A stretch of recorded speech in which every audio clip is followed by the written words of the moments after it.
This is Mary's third important lecture at W&J, a very unique occurrence in my 45 years at the college. Her work on this campus and in community schools and with court advocates for children has the power, as it has done in other communities, to bring much positive change. Mary Montague and Patrick embody what they teach. They have shown us how ordinary individuals can change the world. But unlike many of us, they have stepped forth. 40 years ago, wounded by the violence of the Irish Troubles, they stepped forward as young people to speak out, finally helping to achieve the Irish Peace Accords of the 1990s. Their lives to this day fulfill words long ago written by Mohandas Gandhi: live as if you were to die tomorrow, learn as if you are to live forever.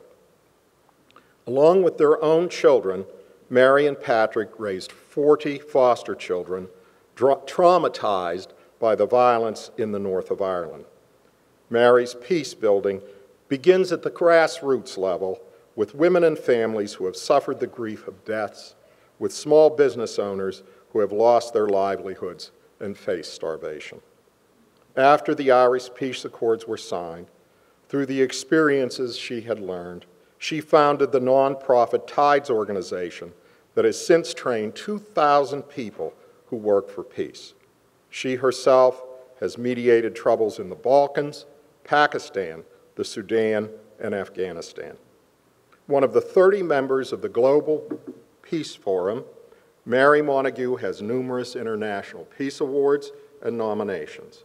And now Mary and her husband Patrick have brought their peaceful ways and wisdom to Washington and Jefferson College, winning the support and admiration of students, faculty, administrators, and the community. I present Mary Montague.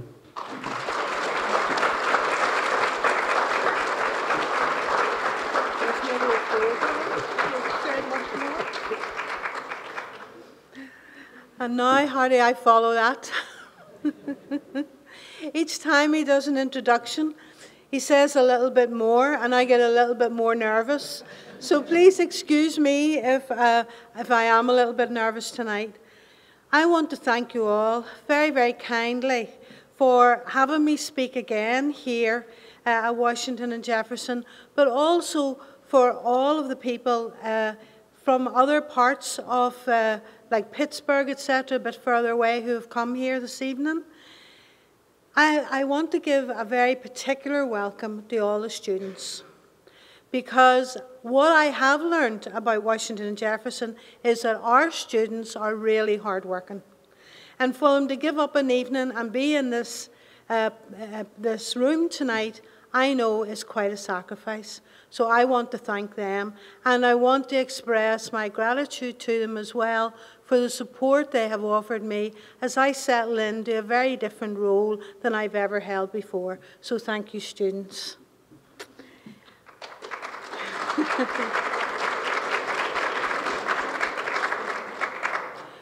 The theme of tonight's talk is about alienation, its relationships and reconciliation. What I have been concerned about, and tonight is sharing with you my concerns about how things are changing in our world today, and in particular for the changes that are happening where I live because of Brexit. What I want to look at today is a question to myself, to my country, and I consider my country to be Ireland, and I also consider it to be Northern Ireland. So living still in Belfast, we are part of the UK. But I am asking the question, am I coming from a nation that embraces newcomers or people of difference? Or am I coming from a nation that treats people as alien and alienate those people and alienate those groups? And what does alienation and division, what can it actually end up looking like?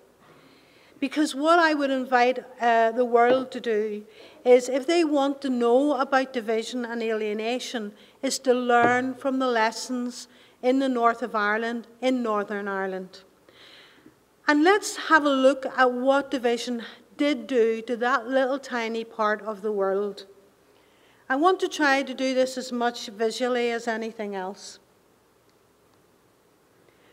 What you see in this picture is a peace wall. That wall runs for miles. It's a peace wall in West Belfast. It's a very badly named wall because really it's not about peace. It's about war. It's about division. It was first put out as a roll of barbed wire by the British Army, and they said that it would only be there, the general in charge of them said, it will be there for 2 weeks. And the reason for it was because communities were suffering from their homes being burnt and from having to move away from areas where they had lived for many years. And these areas are what we call our interfaces. And that's where one community, a Protestant community or Catholic, lives very close to another community which can either be Catholic or Protestant. But unfortunately, because of our division in our society, these became places of easy access. And therefore, a lot of deaths and a lot of suffering happened in those areas. And this came about because of alienation and division. The barbed wire changed to corrugated iron. The corrugated iron has now changed to brick walls. And believe it or believe it not, those walls in numbers, we have 88 peace walls. And a lot of those peace walls have been built since the ceasefires. Because we have to remember, when you build a wall, it's not a physical wall of bricks alone. It's what you're actually doing within people's hearts and within people's minds. It's the divisions in the spirit and between the spirit of people that you're actually really hurting and injuring. And the fear, too, that is compounded by those divisions. So our peace walls are as much about our mindsets and our hearts as about anything else. Housing in Northern Ireland has been segregated from ever I was small, and I had the pleasure of meeting an Irishman here tonight who comes from the same area as myself, the Falls Road, and I was sharing with him how, after living and being born and living on the Falls Road, we moved to an estate called Highfield that was predominantly Protestant. And I'm talking about 1956. And unfortunately, in 1956, as far back as then, the 6 Catholic families that were given houses in that estate were threatened and we had to move. So even in our history, we have brokenness. The other thing about segregated housing is that if you have some money, if you are socially and economically more mobile, you can choose to live in a mixed area. So we do have mixed areas, but most people who live in social housing, they are living in segregated areas to this day. And do they want to live there? And the answer is, a little bit of them, yes, but a lot of them say no, they would like to be in mixed areas, but the levels of fear are not quite right yet for that to happen. The interesting thing is we have new communities who are coming into Northern Ireland, and that has been a wonderful gift. New communities from Poland, Slovakia, Slovenia, Lithuania, who came in because of in May 2004, the EU enlarged the European Union and opened borders. And what has that meant? It has meant 2 things. One is that these new communities are coming with skills, but the second thing is we have had to work very hard. People like myself who work at Peacebuild have had to work to ensure that those communities did not become colonised by one or other side of our conflict. Because these communities can be a real richness to us. They are bringing a different culture, and a different mindset to the one that we have, which is division. Our schools are also segregated. I grew up in a Catholic area because after being threatened, my mum chose to live in Andersonstown. I went to a Catholic home. I went to a Catholic school. I lived within my Catholic community, and I mixed very, very little outside of that as I grew up. The first time I really began to mix was when I was growing up and went for a job. And I know that might be hard for you to understand who live in multicultural societies, but what that does is it closes you down to understanding people that are different from yourself, because you've never had the conversations that help you come to understanding. So our schools are segregated by religion. As you can see, 93% of children primary 4 to 11 and post-primary 11 to 18 are attending segregated schools. We have a small number of integrated schools, but they're very small in number. And we are trying to create what is called shared education, where schools, Catholic Protestant schools, can share their campuses and can share resources. So that's good news, but it is slow at coming about. So what did your own president say about Northern Ireland when he came to visit us in June 2013 for the G8 summit? What he said was, still wounds that haven't healed and communities where tensions and mistrust hangs in the air. But he also said in his speech that the road to lasting peace in Northern Ireland remains as urgent as ever. There are walls that still stand. There are still miles to go. And when you think that he is talking in 2013, our ceasefire, first one, dated 1994. I know it broke down for a while, but it was reinstated from the Loyalists and the Republicans in 1996, and our political agreement was in the 10th of April 1998. And here we are in 2016, still working at building peace. The question is, why is that? And the answer is, it's because of a broken society. And if it's broken for long enough, it takes a long, long time to bring it together and to heal it again. On top of what was happening politically for us, new political agreement and new political establishment being put into place, we of course had the backdrop of what was happening in Westminster. And for many years, from 1996 to 2016, a referendum on the EU was a political football that was being played about in the Westminster government. And eventually, earlier this year, this referendum actually happened. The question of being in or out of Europe was one that created a lot of concern for people like myself because of the impact it might have on our peace process, and I'll talk about it shortly. So what did the political landscape look like during our referendum? The main players of our referendum, like Cameron, and I can only speak, I'm making I statements here, I'm speaking for myself. What I experienced as a person at that time was that Cameron's call for people to vote in a positive way to stay in Europe was very weak. It wasn't clear. There were a lot of comments about the economy. Meanwhile, we had the bottom picture, a gentleman called Farage, and he was speaking very strongly against staying in Europe. He wanted the UK to leave Europe. And the interesting thing was that he really began to create division in our society right across the UK, in particular in areas where there was a lot of migrant workers or a lot of refugees or asylum seekers.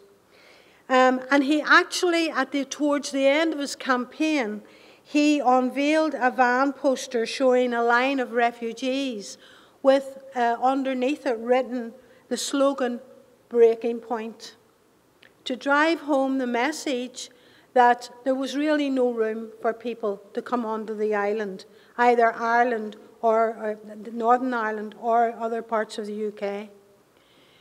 The sad thing was, while that rhetoric was being dished out, there was a lovely young woman, family woman called Jo Cox. And Jo Cox was a Labour MP. And Jo Cox was actually murdered on the 16th of June, a matter of days before the referendum. And people began to realise that Jo's murder was caused because she spoke out against this politics of division. That's how she termed it, a politics of division. Before Jo was a politician, she fought and stood up for human rights. She was an International Development Agency worker who stood and worked for human rights all across the world. And then she became a politician. But she very strongly sensed that it was wrong to have a debate that went into the direction, a general direction, that really concerned her, how people were, their conduct and their use of language, and what that was stirring up within a community that she was serving called Batley, which was a very mixed ethnic community. All of that rhetoric brought about a very bad result. And again, I'm speaking for myself. For me, coming away from being part of the European Union is not good news. The percentages, as you'll notice, were very, very close, 48.1 to stay and 51.9 to leave. But the reality is we are leaving the European Union. I mentioned economics earlier, so what has it done for economics? You can read the headline, I don't have to read it for you. Forget the financial markets. Evidence is mounting that the real economy is suffering from Brexit. And the reality is, in today's world, which actually, strangely enough, is good for me at the moment, is that the pound has plummeted because the college is paying me in dollars. So thank you, college. However, on a serious note, it is not good news, and it is certainly not good news for a little place called Northern Ireland, the north of Ireland, who is really struggling already economically and who does not need to be facing into any form of another recession. Because peace and economics is very important in peace building. The other bad news for Northern Ireland, or the north of Ireland, was this, that a lot of the leading banks are set to pull out of the UK. And one of our building new industries in Northern Ireland, it has actually been banks moving in and using the talent of our young people who are very highly trained in IT, etc. And that has been up and coming. They are new up and coming businesses. And now Brexit is threatening that they'll pull out. But it's not good news for any area of the UK. Because London and other places are centres of finance, and now the banks are talking about moving out. So the question of economics, well, we're seeing the fallout from that already. But I want to look at relationships because that's what I want to talk about. And the issue of immigration and immigrants dominated the referendum, as I said earlier. We've seen very negative comments being made from political leadership. I mean, even at one point, Farage, who was held back, he found himself late for an event and he blamed it on immigration. He said, the growing population has meant that I couldn't get down the motorway as fast as I should have. They had a traffic jam. So it was even down to things like that.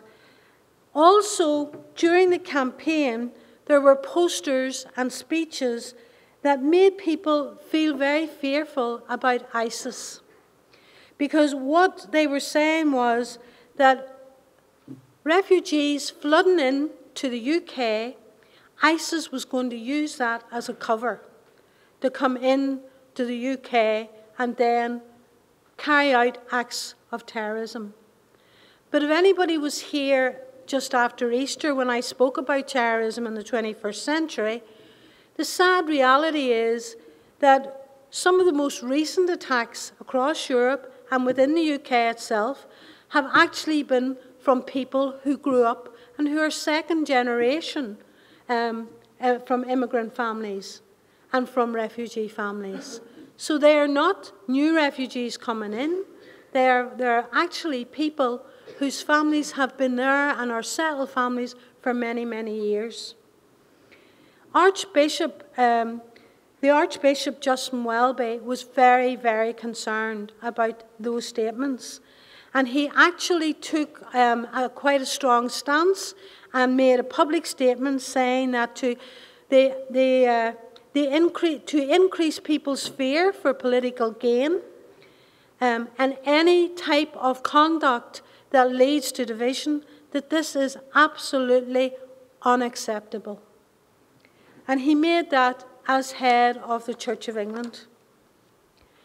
What was the impact then on the streets? Because we can't have statements and fear being increased and not see it manifest itself, as we have learned in Northern Ireland. And what happened was there were attacks. Eggs were thrown, windows were smashed, and families were attacked when they were out in the parks, etc., openly. Britain's vote to leave the EU has left many Eastern Europeans feeling anxious. For groups that never previously saw themselves as victims of racism, the spike in hate crimes has come as a shock. And that is very personal to me in a certain way. I have a wonderful young niece who left our shores to go out and further her development by learning Italian and French and Spanish, and is now married to a lovely Italian young man, and both are living very productive lives in Northern Ireland and working very hard for the people of Northern Ireland. And now, Daniele, the question is, after Brexit, do you have a place? Do I have a place in this country? The impact of these statements just gave legitimacy to acts of racism.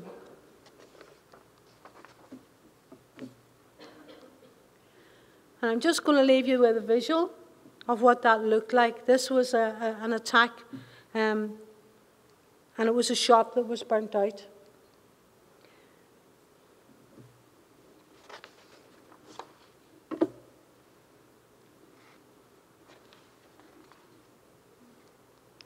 What did statistics look like? Hate crime surged by 42%. There were 289 incidents on the 25th of June alone, one day alone. A total of 3,076 incidents were recorded across the country between the 16th and the 30th of June, a dramatic increase on the 915 reports recorded over the same period the year before. So a huge increase. So then what about Northern Ireland? What about us? Did we have an increase in hate crime? We had a small amount of hate crime increase, but our minds were turning to a bigger subject for us once we heard that the UK would be leaving Europe. And this is what it turned to. Northern Ireland, or the north of Ireland, is a northern part of an island, for those that don't know it. And what there is that divides us is a border. And we have a border with the southern part of the island, Southern Ireland, or the Republic of Ireland. That border, in more recent years, thanks to the European Union and thanks to our peace process, has all but disappeared. So we don't have any physical sign of those borders. I'm standing here tonight, I have an Irish passport, although I'm born in the UK. And those things are very, very important. Where there has been a clash of identity, where there is division over identity and culture, those are the types of things that the peace process really gave us security and acknowledged. We could be Irish but live in the UK. And now people are concerned about what's going to happen at the border. Now, statements have been made by the UK government that the border is not going to go away, but actually nobody can guarantee that until people actually sit down in Europe with people from UK and begin to draw together the deal for Brexit. So there is a lot of tension about what will happen. And this is a much older picture, and this is from Derry, Londonderry, our city with two names, because if you have a divided society, you have lots of different names for the same thing. And now we have calls, actually, from our politicians for a border poll, because not only are we calling for a border poll, Scotland is thinking of doing the same again. And there's speculation and fear in our community that this physical border and passport controls are going to be re-erected. And there's something in the mindset that makes you feel very unhappy at the idea of that. So then, how do we counteract this? Well, first of all, I think before we counteract all the negative statements, we have to begin to understand how we deal with those statements in the first place, how we deal with stories. And I think for anybody that has been at my talks before, you would have seen the iceberg model. This is a slightly different form of it, because what I would say is hate speech, discrimination and attacks are the things that can be seen at the top of the iceberg. They are the people that are directly involved. They're at the top of the iceberg. They're above the waterline. But what's going on underneath? What's happening underneath the waterline? Because we know that 80% of an iceberg is actually underneath the waterline. And the sad thing is that it's underneath the waterline that we hold the story of others, the myths about other people, and our divisions. And it's actually where we nurture divisions in our society if we're not careful about the story that we are sharing. We look at others, we look at ourselves and our community and our families, and if our behaviours are not what they should be, or if we're giving, even tacitly supporting a racist attack, a hate speech, talking about the other, if we're even doing that tacitly, then what we're actually doing is feeding into it. It's creating in the mindset of our family, of our community, of the people that we love, we're creating division between us and those that we're not so fond of. Am I being judgmental? Well, let me just tell you a personal story. It was mentioned by Richard that we had 40 foster children. One of my foster children, a young man called John, he's very grown up now. But John came to us when he was 11 years of age. No, actually, sorry, he was 12 years of age. And we had received a phone call from social services to say, could you take this young person?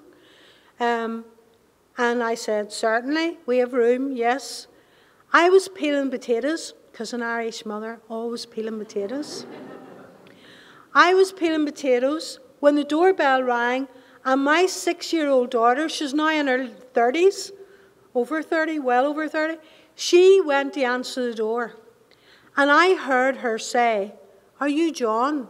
I didn't hear any voice say yes. She says, because you see, if you're John, my mummy's not going to like you, because she doesn't like skinheads. Now, in that time, there was a group of skinheads, and skinheads were the out group in our society. People were afraid of them. And the press and the media were very negative about them. And I put down the potato and the peeler and went down to the door to try and save this poor young man from this daughter of mine. And when I arrived at the door, I looked at this young man who was already a head taller than me. He didn't have a hair on his head. He had an earring where he had pierced his ears himself, and the ear was all swollen. He had drain pipe trousers that ended, as my father used to say, you think his budgie died, because they only went 3/4 ways down his leg. And underneath them, laced the whole way up, were his maroon-coloured boots. And I looked at this young man and I thought, I am afraid of you. How are you ever going to live in my home? Wasn't that awful? Regardless of my feelings, he was invited in. The good news is, John lived with us for many years. But I was very interested and looked at myself because of, one, what was that response? Where was it coming from? Where did that fear come from? Because I had never been attacked or harassed in any way by a skinhead. So where was that coming from? And secondly, I had never verbally said that to my daughter. So how had she picked up on it? And this is a little bit about what I'm talking about in tacit culture when it comes to what's under the surface of the iceberg. What are we carrying in our gut that perhaps we're not even aware that it's there, but it is. And it comes from messages from the media. It can come from messages from within our own family, how we were brought up, our grandparents. It can come from any of those.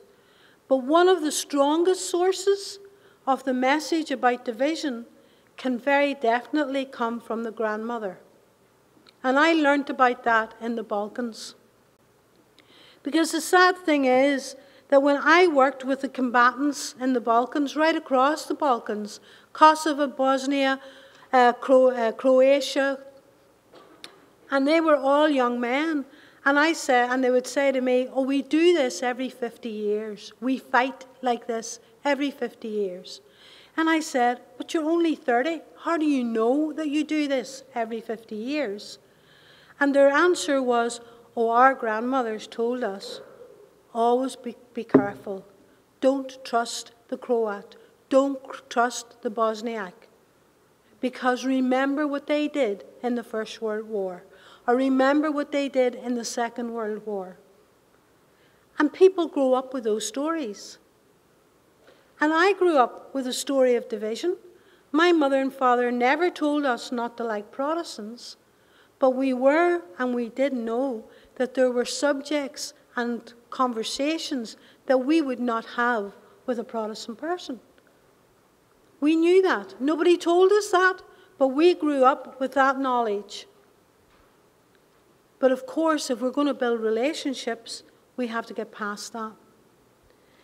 What I want very quickly to look at is a gentleman called Gordon Allport. And he was a psychologist. He worked, he was an American psychologist sent by America immediately after the Second World War. And he was asked to look at the nature of prejudice because the world had suddenly realized how horrific the Holocaust had been and about the concentration camps. And the world wanted to know, how did a whole society, or how did communities and society allow those things to happen?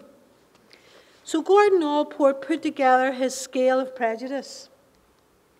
And what he talked about was scale 1, antilocution, a big fancy word for verbal rejection or hate speech. And not just about hate speech from our politicians, but how do we speak with other people? How do we speak? What's our language like? Do we tell jokes? Now, this interested me because, to be honest, I'm Irish. Our sense of humour is very important. I really think we survived 40-odd years of war because we had a sense of humour. And as a nurse working in casualty, I can tell you that some of our jokes were horrendous, but we needed them. So I was interested in this idea that a sense of humour could cause a problem. But what Allport explained was, it's not telling the joke, it's what is the reason behind the joke. Why am I telling that joke? Am I telling that joke to put down that group in society? Am I telling that joke to put down that person because this black person is sitting in a group of 5 white people? This person is the only black, so I'm going to tell a joke about a black. It's looking at when do we tell them, how do we tell them, and what's behind the joke. Because even humour can be a part of our tacit culture that holds prejudice, and it does make us create the out-group in society. What he said then was, to move on to scale 2, it's about avoidance. And it's very interesting because we think, oh no, I wouldn't avoid people just because of who they are. But in a divided society, and as fears are created in a society, people do begin to avoid the other. And people avoid the other to the point where actually that group becomes isolated. And once you have an isolated group and you've created the other, it is very easy to discriminate. And so scale 3 is about discrimination. It's about how we treat people from minority groups or who are different from us. It's how we give them services, what's their education like, right down to what is the policing like. What is the policing in those areas like? Is it different from other places? We need to be thinking about that. And certainly in Northern Ireland, policing was a big part of what we had to heal as part of our peace process. Once you have created a society and an out-group, it is very easy to go to physical attack. Because these people that are the out-group are less important than us. They are less human than us. And really, we're not concerned about them. So it's okay to attack them. And that's exactly what happened in different places, historically, at different times. And it is exactly what happened at the wonderful named peace walls, where people ended up, more people died in those areas of interfaces than any other part of Northern Ireland. Within a 1-mile radius of one of those peace walls, a community house, where I was working at bringing the communities together, we had 564 deaths. That doesn't seem very big, but when you think that over the whole of the Troubles, the 40 years, we had in and around 3,500 plus deaths. And at the time of our Troubles, our total population was around 1.4 million just. That's a huge, 564 deaths is a huge percentage in a small 1-mile radius area. And this interests me because we're moving on to the scale 5 as extermination. And that was exactly what happened to the Jewish people, to the Roma. The Roma people were the first that the Nazis took into the death camps. They actually tested the gas out on the Roma people. All the ethnic cleansing that went on in Bosnia and in the Sudan, and of course Rwanda. And if we think about that, and I remember working at an interface with the groups, and I was looking at Allport and we were talking about it, and I said, well, we never got the extermination, which was wonderful, that was great. And they went, no, hold on, Mary, you may think that we didn't. That's not how we experienced the war. We felt we were being exterminated. That's how deeply we felt. So there was learning in that for me. So what about some good news, folks? There must be a better way. Surely we don't have to continue making the mistakes that we have done in the past. And you know, for me, the way is very simple. Because if it wasn't that it was simple, I couldn't stand here. I am not a rocket scientist. I am not the most intelligent being on the earth. My husband would I'd like him to think so, but no, it's not true. It is very simple. And what I am inviting you to do tonight is think about what is community relations. How do we create a community? Because it is in creating a community that we counteract the negativity and the lessons that are the mistakes of the past. And what does a community, a good, healthy community look like? Well, it's one where people have a sense of belonging. People from different backgrounds have similar life chances and choices, which is very important. People where diversity is respected, and where people from different backgrounds mix and do not have separate or parallel lives. One of my concerns at the moment in peace building in Northern Ireland is that we are in coexistence. Our level of violence has reduced, so we are coexisting very close to one another. But unless we stop living parallel lives, we will never have resilient enough relationships just in case there's an upsurge of violence in Northern Ireland again. And our community relations, what is it? According to the Northern Ireland Good Relations Council, community relations is not just about dealing with sectarianism and racism. It is a complex process through which issues of prejudice, conflict, and flawed relationships can be addressed. So what they're saying is, it goes beyond just saying, oh, that's racist, that attacks sectarian. It's looking at what are the drivers underneath that, and how do we heal the broken relationships that allow that to happen. And you know, I said it was simple, and it is. Because here's how we do it. We build trust. We start getting our communities to talk. We start helping people to learn about each other. We have the difficult conversation. And that is a very important thing. I'm not talking here tonight about polite society that can't sit down and have a robust conversation about difference. Because that's tree huggery. I don't want to go out and hug trees. What I want to do is sit down and learn about the people that I don't understand yet in my life, and ask them the questions that I would like to ask them. And an example of that would be when I was working with a Protestant group of women. One of them said how they wanted to ask me something, and I said, so what's the question? And she said, isn't it true, Mary, that you actually adore Mary, the Mother of God? You don't pray to God? And we were able to have a conversation about that. But equally, I sat down with loyal orders, orange men who march a lot. And if you know anything about our history, these marches create difficulty for us. But I was able to step into a room. I was the first woman they ever had to a meeting, which was amazing. The first Catholic was even more amazing.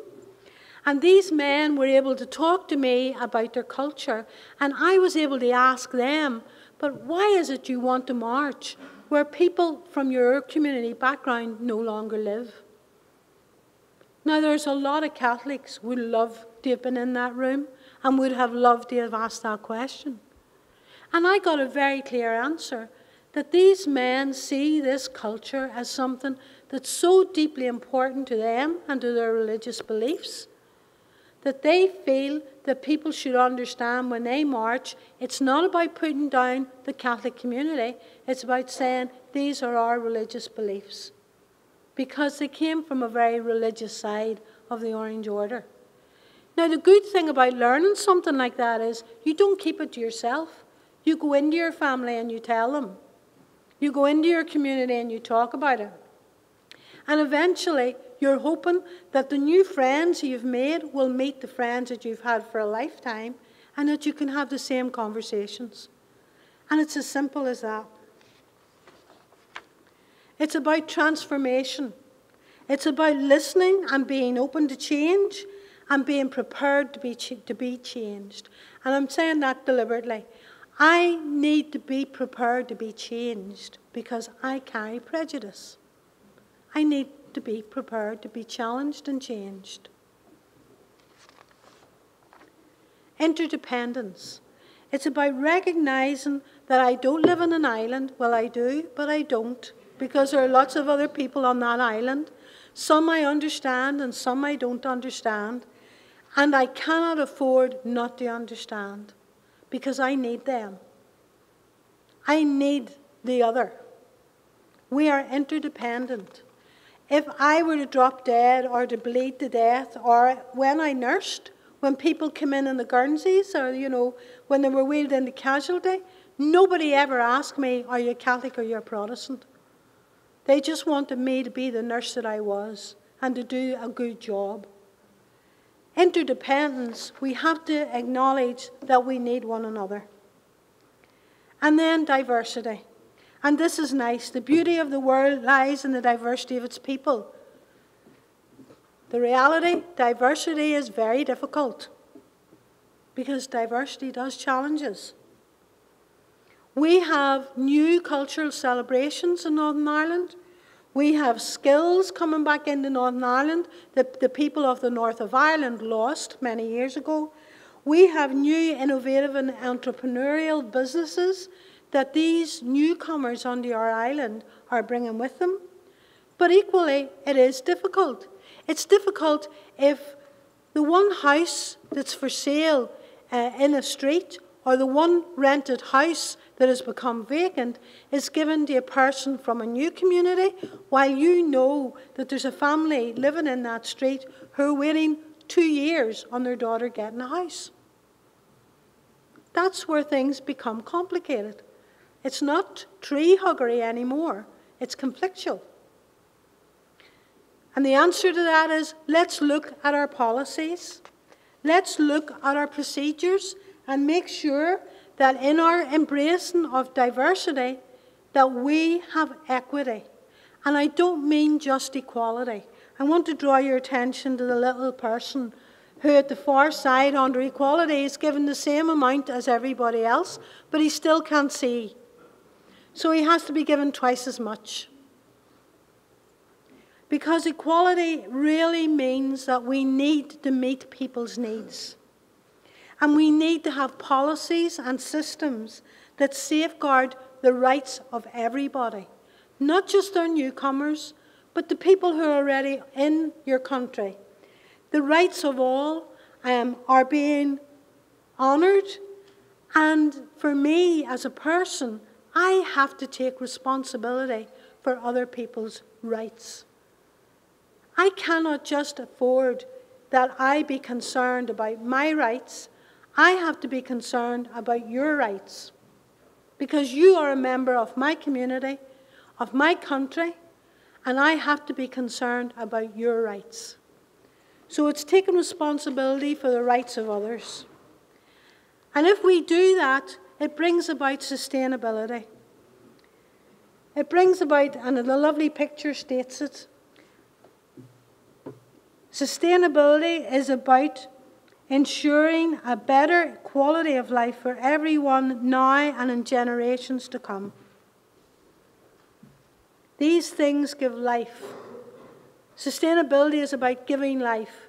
If we put those principles in place, which is actually the name of the organisation that I founded, or co-founded, Tides, if we put that into place, then we are safeguarding our future generations and their lives together. And we're offering them a difference from the way we live today. And for the scenes that we see, the awful images that we're seeing day and daily about war and division. And where do we start? We start, and I can only speak for myself, I started with me. This is a photograph of me, I'm in the yellow. Up there are Twiddell Women. They're a Protestant women's group that I really love. We have a wonderful relationship. And I was in a very nice position to be able to invite them to meet with a group of Asian women and women from the Middle East and women from North Africa. And although I am from America, and American ladies, and although I was there as a tutor, I was actually there to learn. We were all learning about one another. And that's what I mean. I have to start with myself. I am not perfect. I still carry easily triggered feelings towards groups back home and other groups in society. And I have to challenge myself to go out, meet those groups, have the hard conversations, share that part of myself, that sacred part of myself, be prepared to share that, but equally to have a respectful listening for others and for their culture and try and understand them. For me, it's about relationships and reconciliation. That's what my life has been about. It's about resilient relationships. It's about relationships and reconciliation that will hold steadfast should our borders come back. Because that's our choice. Our choice is, do we have relationships and reconciliation, or do we continue to pay the price of division, disconnection, and separation? And let's remember what that looks like. But just before we remember that, I want to remind you of the most wonderful poem that is underneath the Statue of Liberty. And that was offered, and how this land of yours was offered as a place for many from my island of Ireland to come when they really were at the end of their tether, when they had nothing, when they were starving, and when they had nowhere else to go. And I'm going to invite my students here to each read a line of that poem. Not like the brazen giants of Greek fame, with conquering limbs astride from land to land. Here at our sea-washed, sunset gates shall stand a mighty woman with a torch, whose flame is the imprisoning lightning. And her name, Mother of Exiles, from her beacon hand glows worldwide welcome. Her mild eyes command the air-bridged harbor the Twin Cities frame. Keep, ancient lands, your storied pomp, cries she with silent lips. Give me your tired, your poor, your huddled masses, yearning to breathe free. The wretched refuse of your teeming shore, send these, the homeless, the tempest tossed to me. I lift my lamp besides the golden door.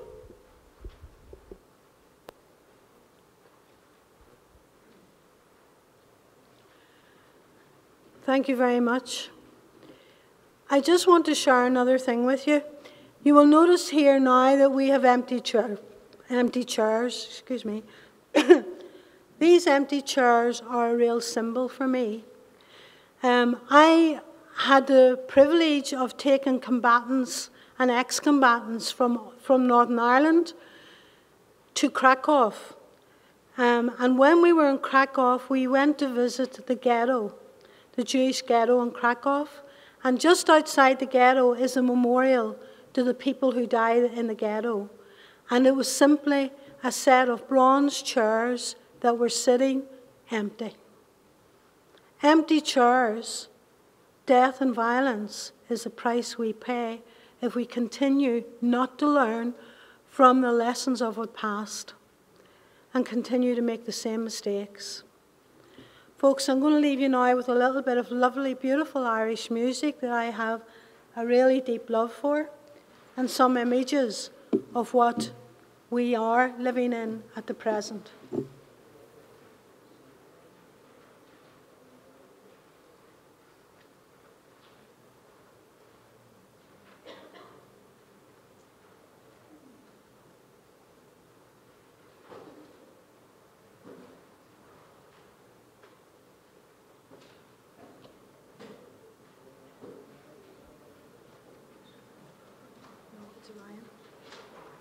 Sorry, folks, a little technical hitch here.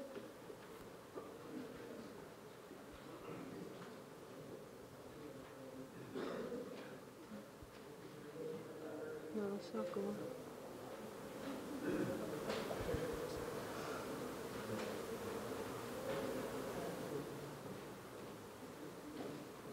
Thank you.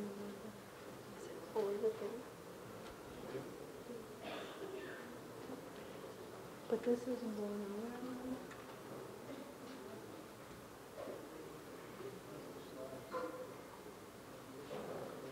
Let's try this.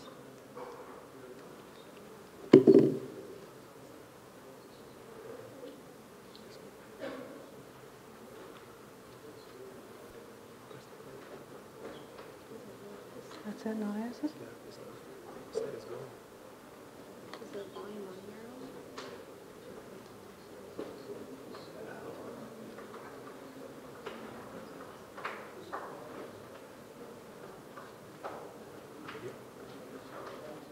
Maybe we just go into that slide again. Maybe we could do the questions and then do that. Oh, I hope it works. Is that there, you see?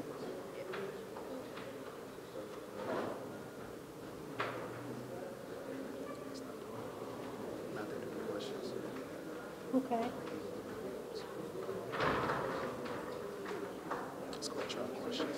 We do the questions. Yeah. Sorry, folks, we're just going to move to questions and answers until such times as we get our IT hitch fixed. So sorry about this. Just one more triangle me thing here.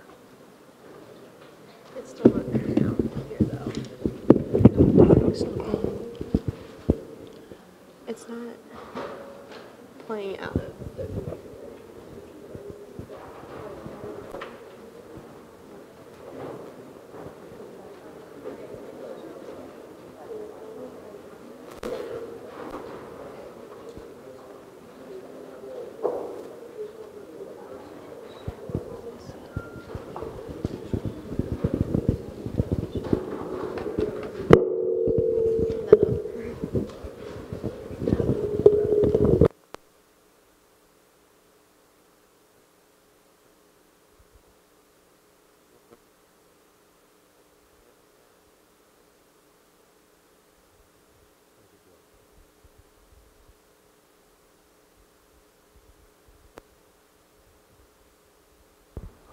Thank you, Joe. Okay, I'm just going to ask Mary a question or so, and then we're going to open up to the audience. So we'll try to get your questions in as quickly as possible. So I wanted to begin, Mary, by asking you, you talked about choices and what can people do. And the challenges are so great, and the divisions are very great. What can W&J do? What can W&J do? What can the students at W&J do to address these challenges that you're talking about? And can somebody, a young person, a young college student, people from our own community, how can we address these things here at W&J and in our community? Thanks, Jim. I think sometimes we look at the issue and it becomes so huge that you think, this is outside of me. This is too big for me. Whereas I really feel very deeply that if you just begin small with yourself and you look at, well, what is your relationship like with those that you share your dorms with? What does your group look like? What does your team look like? Is there anybody on campus that you're noticing seems to be a bit isolated? Are you doing anything about that? Are you inviting them to join your group? So it's in small ways that you as a student on this campus can really create a community. Because as the people who are here from the classroom on a Monday night, we have a community. There's only 21 of us, but our community is a learning community, and we're trying to support one another. And we have questions about how people are on a Monday night. We try to find out how people are feeling. We like to know what's ahead of people so that we can be thinking of them if they're having a test or doing some kind of a difficult task. So even in small ways like that, you're creating community. Thank you, Mary. Classrooms work best when there is a sense of community, but that all sounds very idealistic. It sounds really peachy keen. But you have lived with terrorism. You have been directly impacted by terrorism. Shouldn't we be afraid of terrorism? Again, I am always afraid, Jim. My life has been one of fear. Some people think because you've been out and you've been a peace builder that you're not afraid. That is not true. I am always afraid. I lived for, 4 to 5 years searching the underneath of my car every day for a bomb. I was taught by armed groups what those devices would look like so that I would recognize them. So I know about fear. Now, by telling you that, I'm not saying, so I overcame my fear. I have a very deep faith, and I put my faith in the Holy Spirit that all I could do was go out and sow seeds and look to Him for protection and help, and equally overcome the fear by simply saying and remembering, why am I doing it? And the reason I actually stepped up and did what I did was for my children. So if we can look and say, why take the risk, and understand how important it is to take the risk, not for ourselves, but for people that we love, it doesn't seem like a risk. It seems like it's a must. And must is a great master. So it's simple. Must is a great master. I'm going to ask one more question, and then I'll open it up to the audience. That is fine for people who have deep religious faith. Many people do not have deep religious faith. How do you create community for people who do not know community, do not understand community, are frightened of community? Any community that's not their own community. I think it doesn't take you to have deep faith, it takes you to have love. And most human beings have love. So my faith shows in the way that I described, but it's actually an act of love. I'm going to tell a story of one of our ex-combatants. He was the longest serving prisoner in the north of Ireland, and he actually served time here in the US. He was a guy called Joe Doherty. And Joe came here, he had escaped from a prison called the Long Kesh, the Maze, and he got to America, and he lived for a year, and he worked. And unfortunately then, for Joe, he was captured. When he was captured, there was a long battle about whether or not he could stay here or he was being sent back to Northern Ireland. And while he was here, first of all, Joe, for many, many years, was held in solitary confinement because he was a political prisoner. And then he was eventually moved to another prison where he lived like with the other prisoners. And Joe did a very simple thing. As a prisoner was leaving, he'd say to the prisoner, "Oh, you're out," because he was a porter. He brought books around between the cells, and he delivered fruit and stuff. And he would say to the prisoner, "You're getting out tomorrow, have you a pair of socks?" Because you got one pair of socks. And sometimes people's socks were in better condition than other people's socks. So if they were in good condition, Joe took the socks, and as he moved around the prison, he'd say, "Anybody need socks?"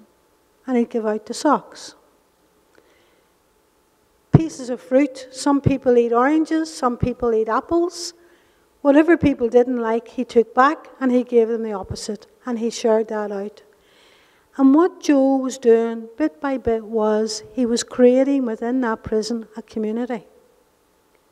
Because Joe came from a community, and when he served his time in the cache, he was part of a community, and he couldn't understand how these prisoners thought they could face what they had to face without being part of a community. And it was those small acts of kindness that began to create the community. And so efficient was it that the level of violence in that prison reduced. And then President Clinton, though he wasn't president at the time, I think he was the governor of Arkansas, he went to visit Joe in the prison because he wanted to know what was going on that had changed the prison. And this was a man of violence creating community. So it's the small act of kindness that you can do or I can do. So whoever moves into the street, do we go and rap their door and say, welcome, here's something, this will keep you going, or please